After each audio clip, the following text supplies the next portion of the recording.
Иван Јорданов не го исполни ветувањето за изградба на достоинствено место за престој на уличните животни. Тој ретерираше и овој пат, покажувајќи дека нема намера наскоро да се изгради нов стационар или унапреди постоечкиот.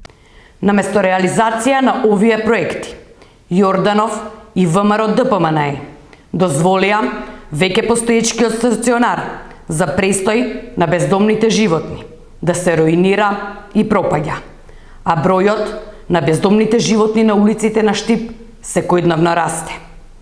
Штипските улици станаа небезбедни поради несоодветниот третман на уличните животни, а при тоа општината исплаќа и голем износ на средства по однос на тужби од нападнати граѓани.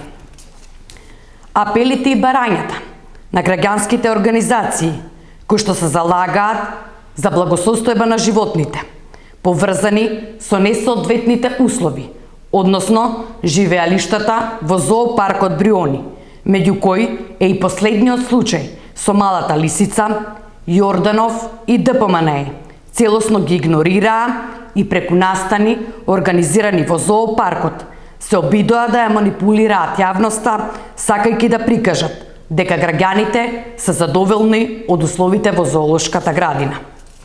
Наместо да ја замајуваат јавноста, Јорданов и ДПМНЕ да се зафатат за работа, бидејќи казната од граѓаните кои дадоа нивната доверба многу брзо ќе ги стигне, изјавија од СДСМ.